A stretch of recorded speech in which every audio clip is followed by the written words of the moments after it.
I can't support you anymore. I'm sorry. I can't believe in you at a time like this. I'm John, 32 years old. Today, I'm divorcing my wife, Emily, who became paralyzed from the waist down in an accident. Everyone will probably say I'm abandoning my wife in her time of need, but there's been a lot leading up to this point. We've been struggling for years to have children. Once we decided to get fertility tests at a specialized clinic, we discovered it was her side issue, making it less likely for us to have a child.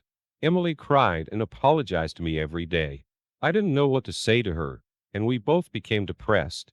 During these dark days, more misfortune struck us. We met in a college ski club on the bus to the ski camp with club members. Is this seat taken? Please have a seat. Emily, a junior member, sat next to me. We quickly got close talking about skiing, and even after returning from the camp, we started meeting up and hanging out at college. 3 years after graduating from college, we get married and were blessed by our friends from the club. Life should have been perfect, but we couldn't have a child. 5 years into our marriage and still no child. Emily began to panic. Hey, Claire from our club is becoming a mom now. I'm the only one from our circle without a kid. That was all she talked about recently, but there wasn't much we could do about it. So we bravely went to a fertility clinic to find out if there was any problem, but the doctor, Alexander's words were harsh. There's nothing wrong with you, sir. However, your wife has severe endometriosis. It's difficult for her to conceive in this condition. I was stunned listening to the Dr. Alexander speak so matter-of-factly. Tears didn't even come to my eyes. It was so unexpected. Emily lost all her spirit knowing the issue was with her and remained depressed even at home. Will I never be a mom? I dreamed of having a barbecue with you, me and our child. I hugged and consoled her. We kept repeating I'm sorry in my arms. Whether we have children or not, I'm happy as long as I'm with you. Let's take our time and figure out our future together. I wasn't sure if she was convinced, but I expressed my feelings as best as I could. Emily nodded, but she still seemed troubled. Time passed, and it was December. The city sparkled with Christmas lights, the season of excitement for everyone, but for us, it was just another gloomy day. Even after finishing my busy year-end work, coming home to a depressed Emily made me feel suffocated. I wanted children too, but if it wasn't meant to be, I was content building a happy home with just Emily and me. I understand Emily's feelings well enough, but it's tough on me too. Gradually, our relationship started to falter. Changing from it can be helped to enough is enough. Our marriage was deteriorating, but there was nothing we could do about it. Perhaps realizing things couldn't go on like this, Emily decided to go on a trip with her girlfriends for a change of scenery. I readily agreed, telling her to go and refresh herself. I just wanted her to become more positive, but I would later regret not forcibly stopping her as she got involved in a major trouble that would change the course of her life. At that time, I had no way of knowing that Emily would be caught up in such a significant incident that would affect her future. Her destination was Colorado. Packing her ski gear, she said she was going to enjoy skiing in hot springs with France.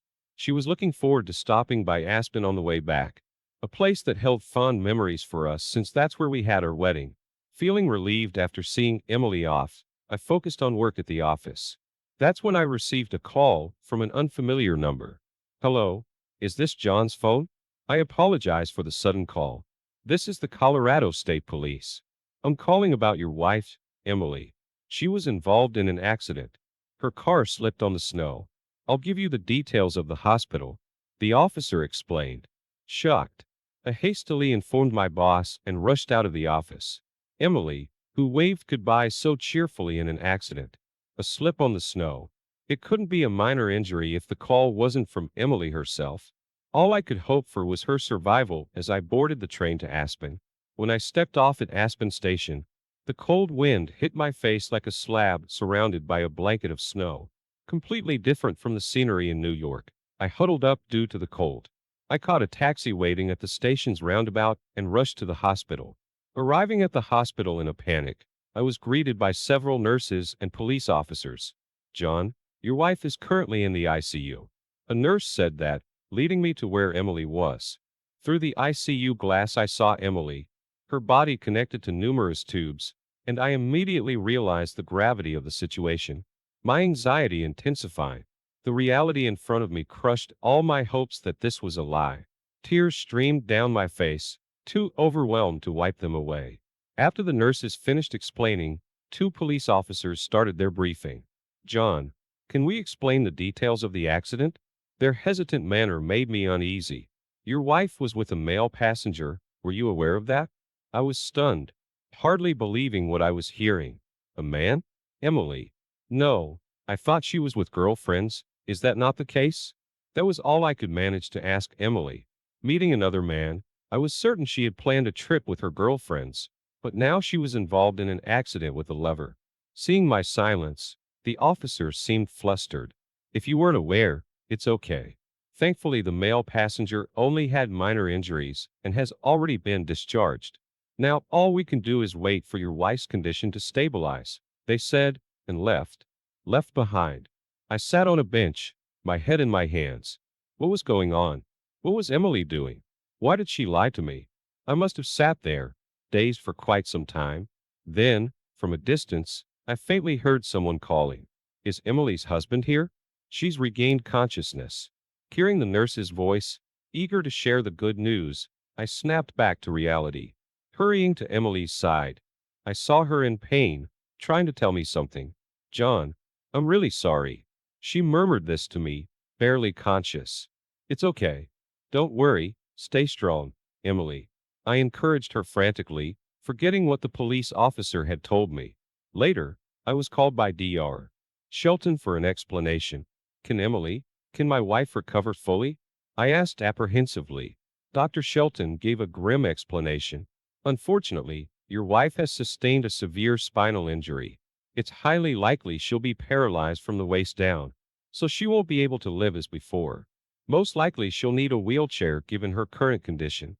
I was prepared, but it was still a major injury that involved a risk to life. Actually, it was almost a miracle that she survived. I felt utterly devastated as it plunged into darkness.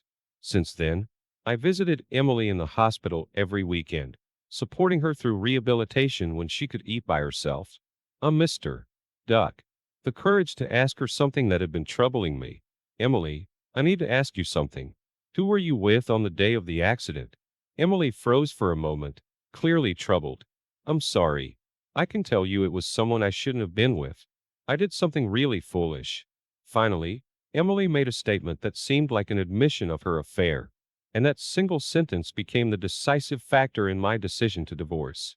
I had planned to support her regardless of her physical challenges if she had been innocent, but if she had betrayed me, I couldn't imagine spending the rest of my life with her. I finally brought up divorce. She was shocked but ultimately agreed. Only her father, my father-in-law, tried to persuade me to reconsider. Despite his repeated pleas, I politely refused and decided to divorce Emily and I, who had once loved each other so deeply and married. Yet when it came to parting, it was all severed abruptly. 3 years have passed since I divorced Emily. It took a long time to recover. Ever since that day, Christmas time with its bright lights and festive mood became a trauma for me. I would sigh looking at the happy couples, trying not to be a nuisance. As I walked by, feeling pitiful and miserable, I was suddenly stopped by a stranger. Excuse me, are you John? Suddenly, I was stopped by an unfamiliar man. Turning around, I saw a man I had never met before. This is our first meeting. Childhood friend of your ex-wife, Emily. Emily. That was a name I hadn't heard in a long time, and I was both surprised and confused. Sorry. Actually, I was the man she came to meet in Aspen that day. His revelation hit me like a hammer. Why this man was with Emily. His sudden confession boiled my blood. What do you mean you've turned my life upside down? Emily's condition is irreversible. How dare you approach me? I held my breath, surprising myself with how calmly yet forcefully I confronted the man. I had to restrain myself, or I might have lashed out with a punch. Everything had changed since that day. I've regretted it many times, all because of this man. Getting angry is understandable, but please calm down and listen. There's likely a misunderstanding because Emily didn't explain everything. Sensing my mood, the man also cautiously braced himself. First, my name is Nathan. I'm Emily's childhood friend and a practicing DR. In Aspen, the man named Nathan said while handing me his business card. and then began to explain the situation. Back then, it turned out that Emily had consulted Nathan about her fertility issues. When Nathan told her about a fertility specialist in Aspen, Emily had asked him to refer her, and he wrote her referral letter. Emily thought I would oppose the treatment because I had been hesitant about fertility treatment. Nathan explained she lied about the trip to secretly visit the doctor Nathan referred her to. Today I came to the city for a conference, and by chance I saw you. I recognized you immediately, having seen your wedding photo with Emily. I've always been sworn to secrecy by Emily, but I'm glad I decided to tell you. I would have regretted it for the rest of my life if I hadn't spoken to you today. Nathan repeatedly pleading with me to meet Emily. You should hear the circumstances from her and resolve this misunderstanding. Heirs. I was overwhelmed by the sudden revelation, but eventually nodded deeply, agreeing to visit Emily's family home. The weekend after hearing Nathan's story, I took a train and finally arrived at Emily's family home. Standing at the front door, unsure of what to do, I hesitated for a while, but I really wanted to hear the explanation from Emily herself. Gathering my courage, I rang the doorbell. The leisurely chime sounded indifferent to my feelings, and after a while the door opened. Who is it? For a moment I was confused as I heard a voice, but saw no one until I lowered my gaze significantly and saw Emily in a wheelchair. John, it's been a while. Sorry for coming unannounced. I was relieved to see Emily looking well. Emily was beyond surprised by my visit, frozen in place after getting used to moving her wheelchair. She led me to the living room. I met Nathan by chance, who happens to be your childhood friend, and he told me everything. Is it true that you went to Aspen that day for fertility treatment? I asked. Emily bit her lip and nodded. Why didn't you consult me beforehand? As I tried to understand the situation, tears began to overflow from Emily's eyes. You said it was okay for us to live together, just the two of us, but I still wanted to have our child. I couldn't give up on that, but after my reckless actions led to my condition, I couldn't ask you to take care of me. Not only can I not have children, but now I require lifelong care. I thought it was better for us to part ways, believing you would surely be happier that way. As if the switch had been flicked, she began to speak. It seemed like she was trying to release all the feelings she had been holding back along with her tears. She hadn't kept it a secret out of malice. If it weren't for the accident, she would have just visited the doctor introduced by her childhood friend. She probably felt unable to bring it up. She didn't deny the infidelity suspicion, accepting it instead. That was her way of showing her love. Considering her now disabled condition, I was lost for words, looking up to see Emily's father standing behind her. I'm so sorry for what we put you through, John.